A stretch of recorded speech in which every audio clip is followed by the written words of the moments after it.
Hi there, everyone. I hope that you're doing well. Welcome to one of the videos for Unit 3.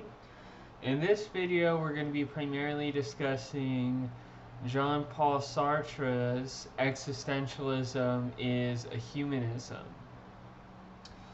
And part of what we're going to try to do in this lesson is not necessarily clarify all of the references or something like that Sartre makes in this sort of address, but instead to try to capture some of the central points that he's making, especially as it concerns the idea of sort of political responsibility and what it means to live a genuinely valuable life, right? Versus what it means to, in his own terminology, sort of live a life in bad faith, right? So we're going to talk about what bad faith means. We're going to talk about Sartre's own notion of freedom and responsibility, as well as his definition of existentialism. So, yeah. So to begin with, just at the top here, we just have the name of the piece, Sartre's Existentialism is a Humanism. And then beginning as usual over here on the left side, you can note some sort of background information that I've written primarily in green, though I've highlighted some words in light blue, right? So this is a lecture from 1945, and Sartre is a 20th century French philosopher. So we've definitely jumped up many, many, many centuries from the vast majority of the material that we've been reading up to this point. And so, in that way, I think that Sartre will be kind of refreshing for you because he is, in many ways, much closer to the way that I think that we tend to formulate questions now in the 21st century, right? Versus these ancient texts that are very valuable, but obviously a little bit tricky at times to interpret and understand, right? So in that way, I think that this text is going to be a little bit easier than the stuff that we've been doing. But in another way, however, it's going to be more challenging. And the way that it's more challenging is that as the centuries go by, and you have certain kinds of technological innovations, such as like a printing press, for example, right? Then, just sort of by its very nature, right? Philosophy, as well as all the other sciences, are going to get sort of more technical and more advanced and have a longer sort of tradition that they're drawing on, right? Plato doesn't really draw on a tradition so much as he is the tradition, you know what I mean?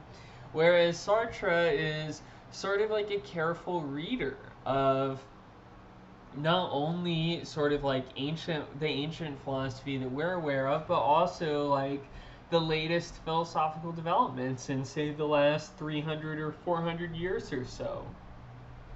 If you're interested in talking about philosophy from that time period, so roughly from like the 17th century through the 18th century, then you can take early modern philosophy.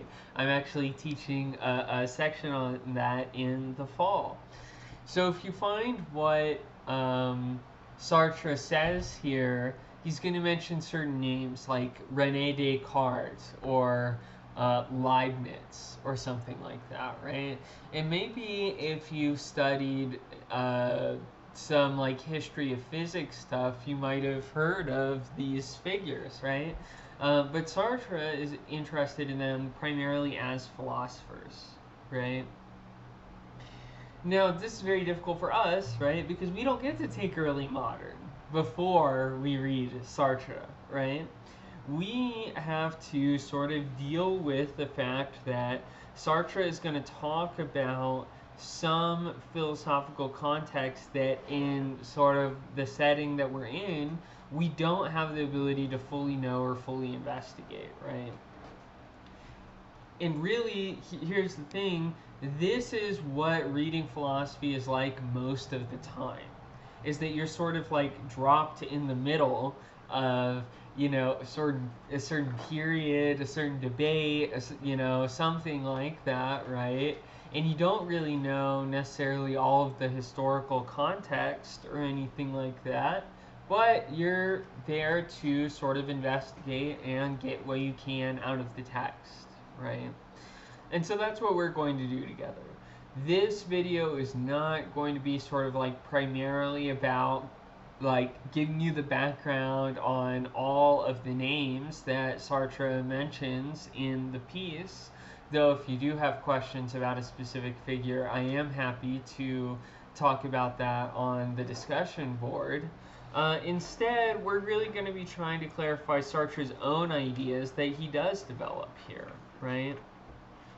And the good news is that, you know, while he did write out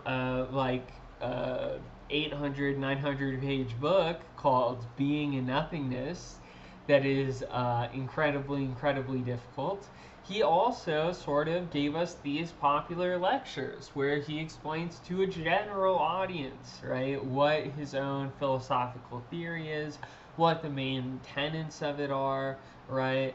And so we get to read this text instead of trying to tackle the 900 page Being and Nothingness, right? Which is mega technical too. So that's the good news, right? Okay, so we kind of know what we're going to focus on. We know some general background. We know that we're not going to necessarily know all of the figures that Sartre is mentioning, right? But one thing that we can know just from him being French in 1945 is that this is in part sort of a reaction to the horrors of World War II, right? And also World War I, right?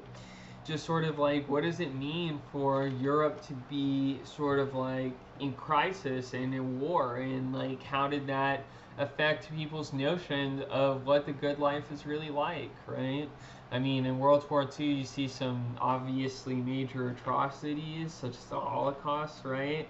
Mechanized destruction of human beings, which is to some extent new, right? And so this is kind of like a philosophical reaction to living in an extremely dangerous world, right? And hopefully you agree with me whenever I say that I believe that those circumstances, namely the extreme danger, characterize our own times as well, right? And so it can be useful for us to try to think about, well, what can we learn from Sartre's meditations on his own time about, you know, perhaps how we should think about our own, or what we should think about doing, right?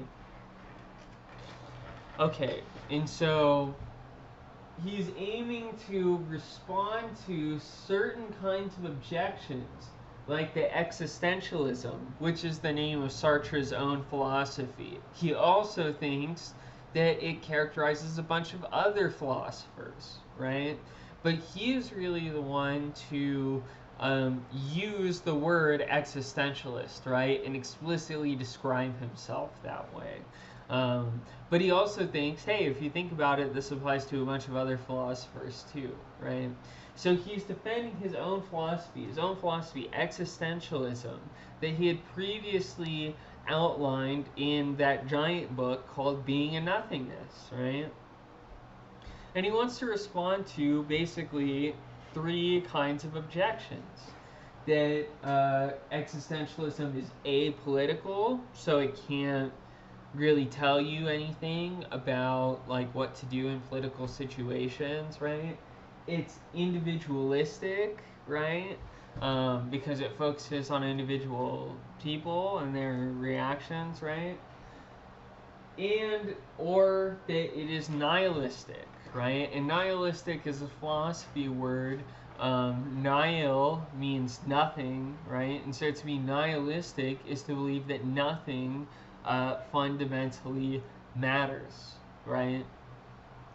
And so Sartre wants to analyze these charges, right, and try to determine, right, whether or not any of them are true, right? And we can, having only read the Apology, right, a couple of weeks ago, we can kind of see or hear or sense, right, the resonance here, right? Just in the same way that Socrates got up in the Apology and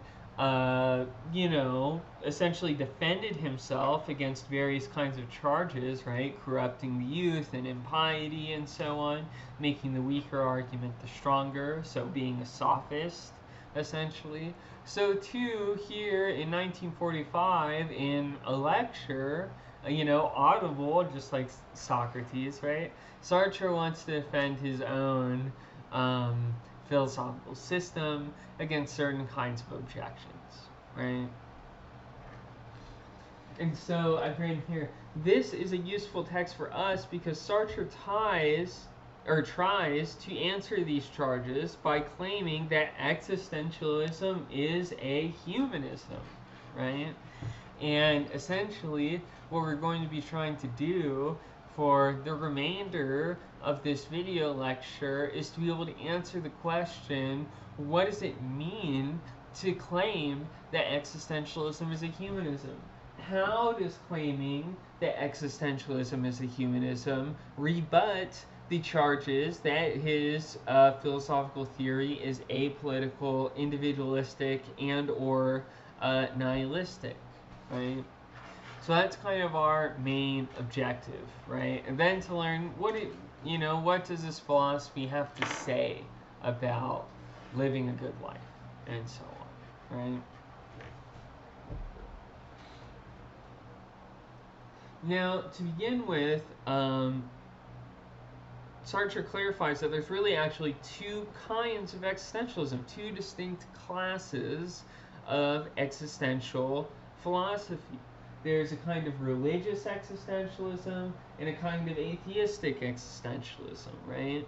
And he identifies a few authors as being religious existentialists, but the one that we're going to think about for a little bit today is Kierkegaard, a Danish philosopher. So I've written that here. And then Sartre thinks about himself as an atheistic existential philosopher. Okay, so we know there are two kinds of existential philosophers, but what is an existentialist? What is an existential philosopher, right? And really, it has to do with two words, essence and existence.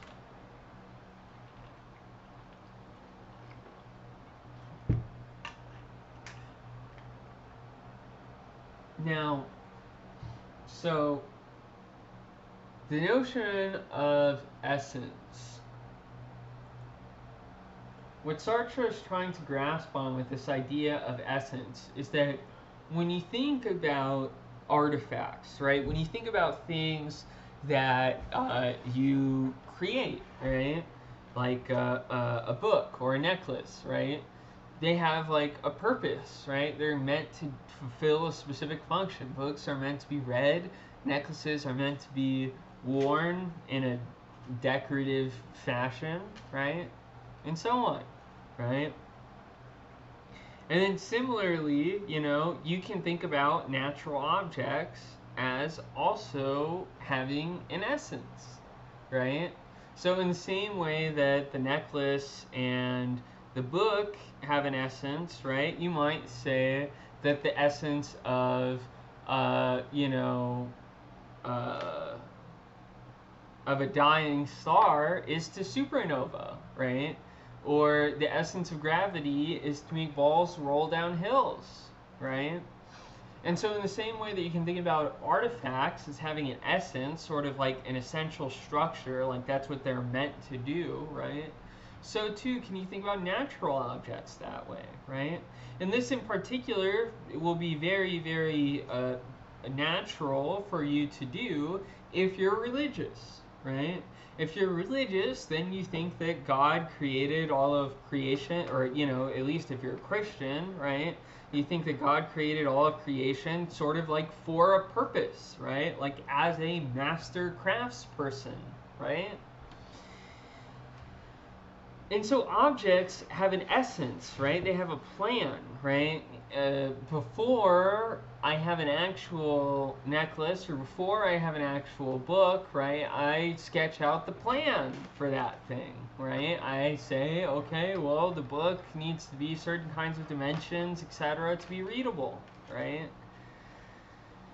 So the essence in objects, the essence of the object, so its purpose or what makes it that thing, right, precedes their existence, right?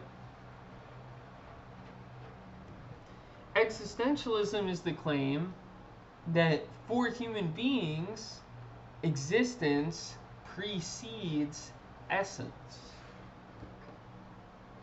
So what does that mean, right? This is an idea that's going to take us a long time to unpack, right? But let's go back to the distinction between religious and atheistic existentialism, because I think here we can think about a couple of examples, one of which will sort of be religious and one of which will be atheistic, right? Or secular. So in terms of the religious example, right, this is where Sartre draws on Kierkegaard. And Kierkegaard describes the situation faced by Abraham, right? Where God tells him to kill his son Isaac, I believe, right?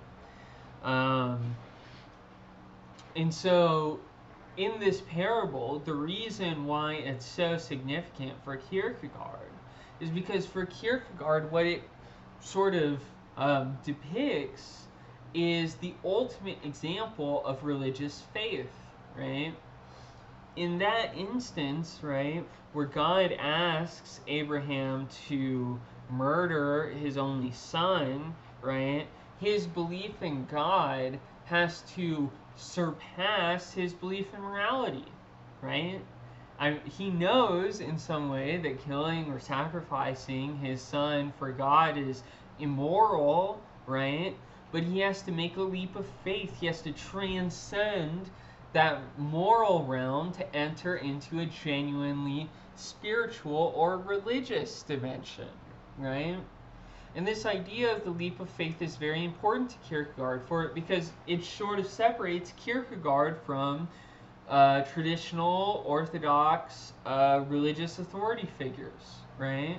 Because the sort of traditional religious authority figure thinks that they can like argue you into religious belief or something like that, right? They can like prove that God exists through an argument or something like that, right? And then be like, oh, see, now you should change your whole life, right?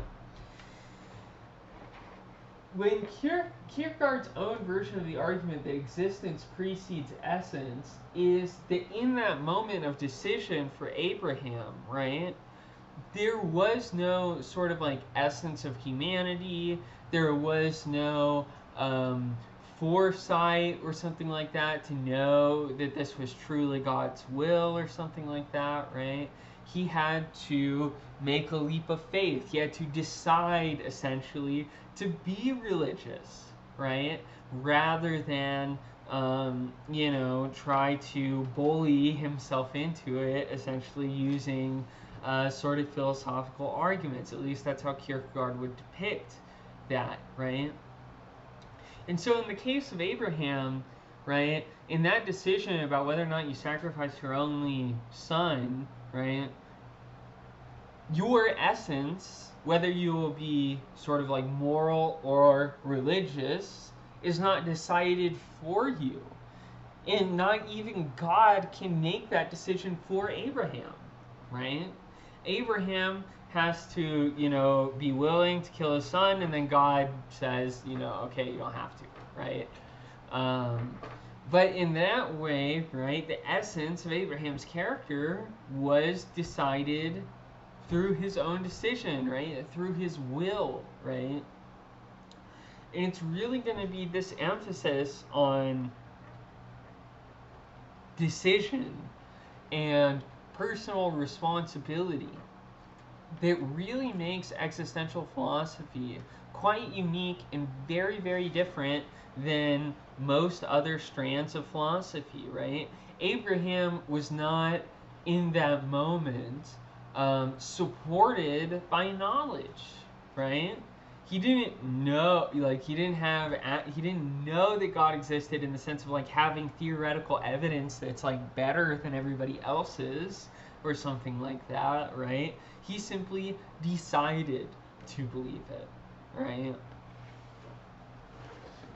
Okay, and so you can kind of see how you can be an existentialist and be religious, right? Because you can claim that human beings sort of decide at these moments of existential decision, right? Whenever you're deciding like who you really are, right? You're determining your essence, right? And God doesn't determine that for you for these religious existentialist thinkers such as Kierkegaard, right?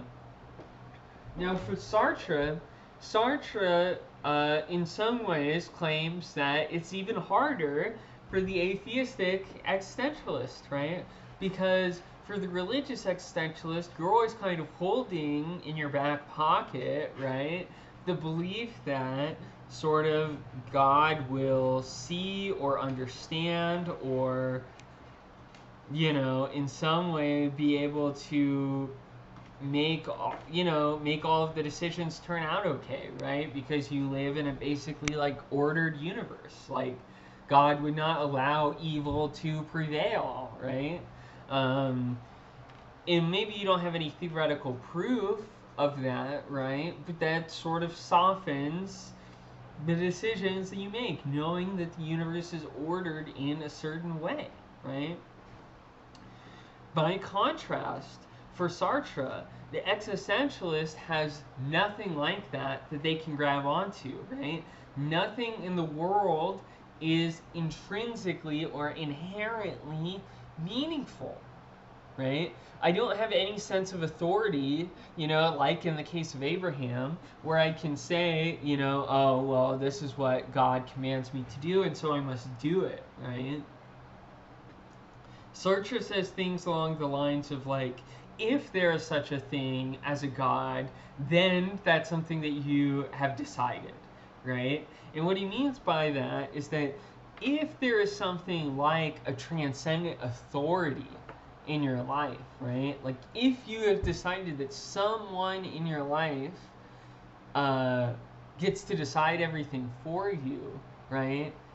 Gets to determine everything, then that is a result of your own decision, right? Okay, and so for Sartre, then figuring out how life can be meaningful and what sort of decisions you have to make involves a large share of personal responsibility, because what makes actions or events or our lives like meaningful in the broader sense of the world doesn't come from anywhere in the world, right? It doesn't come from any external source at all, right? If I live a meaningful life, it's because my life was meaningful to me, right? It's because I decided that I value those things, that I decided that this was a life worth leading, right? And so you're alone in the world, in Sartre's view, right? No one else can sort of take over, no one else can die for you, right?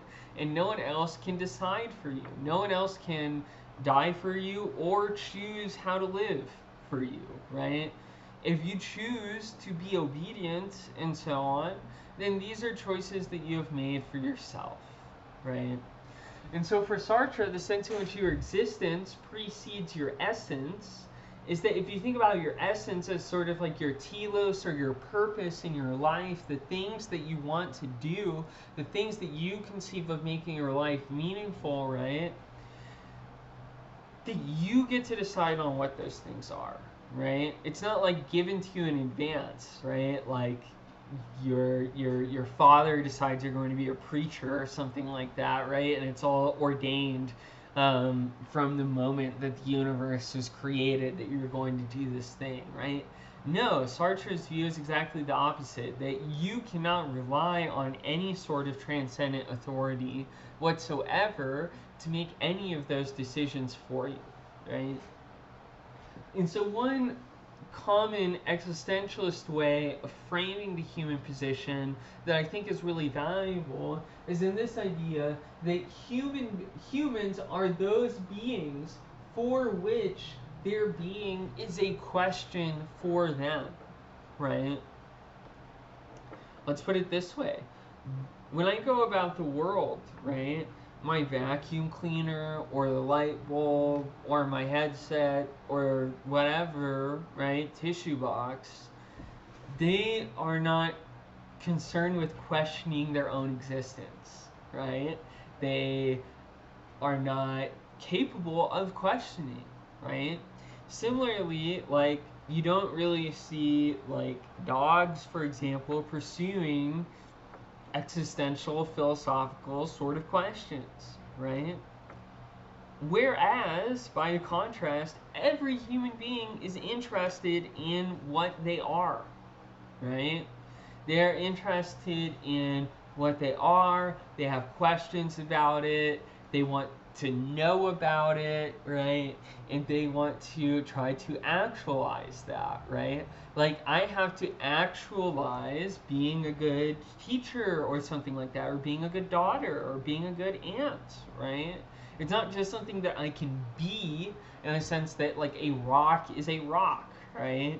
In the sense of it's unchanging, right? I don't have any investment whatsoever. Instead, those things for me are what Sartre calls existential projects, right?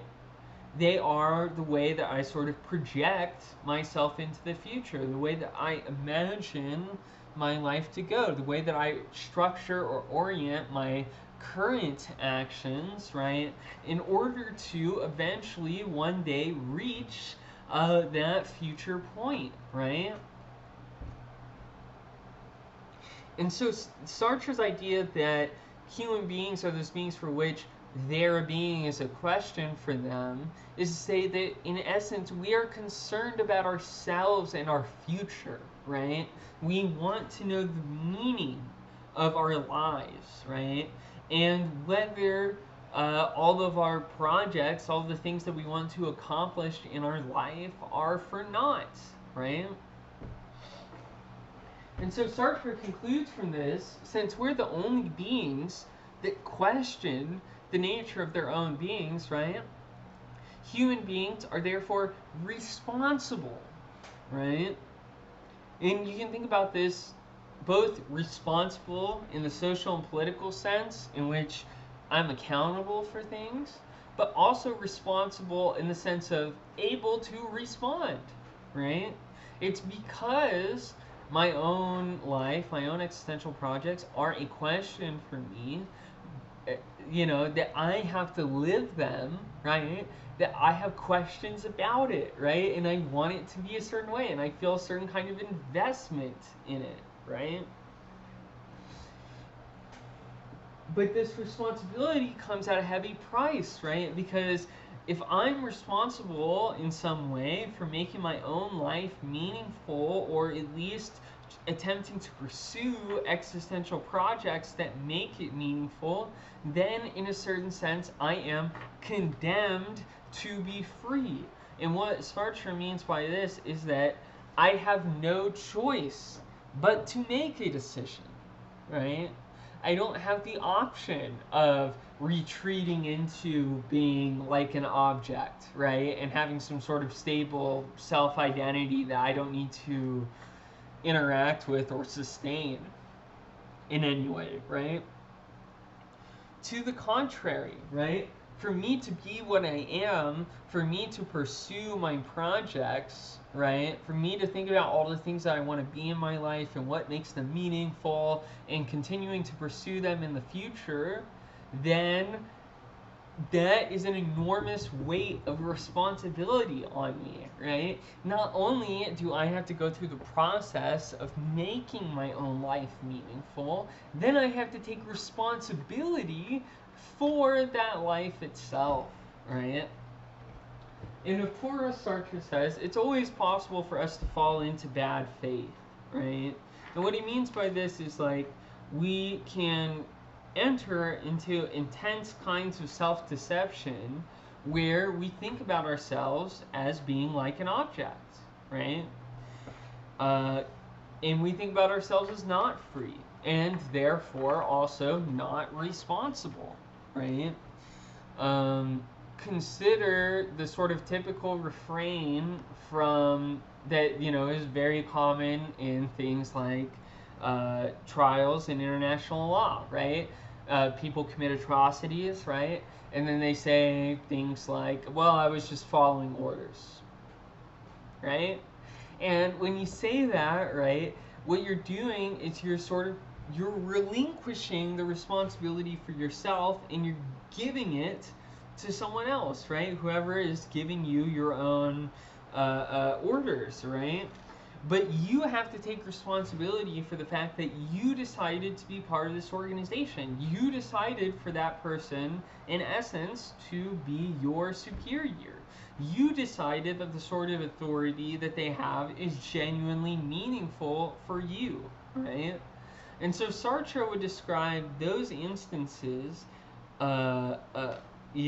as people attempting to defend themselves through a kind of bad faith, through reducing themselves to passive spectators in their own lives, right? And it's essentially because we have to choose something, right? We have to live a life. We have to decide what we think is valuable, that we then have to make political and ethical decisions that come to affect everyone else, right? Sartre's way of expressing this notion is to say, in choosing myself, I choose man, right? So what is Sartre saying there? Well, Sartre is saying that whenever I pursue my own existential project, right? Say I'm pursuing my own existential project to try to be a good teacher and be a good sister, right? Then, right, I'm not only choosing for myself, right? I'm deciding about the things that I think are genuinely worth valuing in general, right? I live a good life because I fit the model of what a good life is, right? What I've decided I think a good life is, right? And there are certain compatibilities and incompatibilities with those existential projects, right? Like the fact that I'm oriented to trying to be a teacher means that you have to cultivate certain kinds of habits, certain kinds of dispositions, certain kinds of engaging with people, and so on, that can potentially come into conflict with other kinds of existential projects, right? And so I know that whenever I choose for myself to be a teacher, right, I'm not choosing for everyone in the world to be a teacher, right? But I am choosing to live in a world where I am committed to the idea that everyone deserves an education, right? And so it's not that everyone has to do the exact same things that I do, right? But that there are certain principles underlying my actions in the world that are my values, right? And those values point to a world that we all have to live in common, right? For you to pursue your own freedom then requires that you take responsibility for creating those conditions for others, right? If you think that you being free is what makes your life worth living and makes society worth being in, then you're now tacitly committed to the idea that that's not only good for you, but good for any person, right? And so Sartre wants to say that rather than sort of relinquish you from your responsibility, right? Rather than say, nothing matters, right? So you can kind of do whatever, you can, like be a hedonist, right? Not even in the Epicurean way, but a vulgar hedonist, right? Like go through and just consume stuff or whatever, right? Far from being apolitical, far from being individualistic, and far from saying that nothing matters, right? Sartre's existentialism, to the contrary, says that all of your actions are political, right? All of your actions are political in virtue of you deciding on certain values, right? You're painting a picture of what you think the world should be like, right? And furthermore, it's not individualistic because the other people that you encounter have to live in that world. For me to be a teacher, there have to be students. For me to be a sister, I have to have siblings, right? And finally, it's not nihilistic. It's not claiming that nothing matters, but it's claiming that nothing matters externally to my own judgment, right? It's not like there are things that are just like intrinsically valuable, that are valuable irrespective of my decision or resolve, that are just out there in the world, right? It's instead that I make them valuable by incorporating them as factors in my own decision, right? And so, if anything, Sartre says, it's the opposite. Existentialism is hyper-political. It is hyper-communistic, right? In the sense of it requires a community for everyone to be a part of, for you to realize your own existential projects, right? And rather than being nihilistic, it actually fights nihilism, right? Nihilism, the belief that nothing matters, right, is a result, from Sartre's perspective, of having no existential projects, nothing that you can do in your life that you think of as genuinely meaningful, right? And so rather than say that we don't have any responsibilities, Sartre says, if anything, we are sick with the fact that we constantly feel anguish over the fact of our own responsibility, right? Sartre claims that it's precisely because all of our actions are loaded in with so much content and so much responsibility that we very typically feel nauseated and overwhelmed by the significance of the decisions that we have to make throughout our lives. And the realization that whatever decisions that I go through and I make today, that I can very well change tomorrow, right? That I can decide otherwise and go do something else and, right, radically transform or reorient my life, right? And so authority is a strategy of bad faith, right? And anguish is the tacit realization of my own freedom. Okay, I hope that you found this video lecture valuable. I hope that you have a lot of thoughts about existential philosophy. I very much look forward to hearing from you, and I hope that you have a great week. Bye.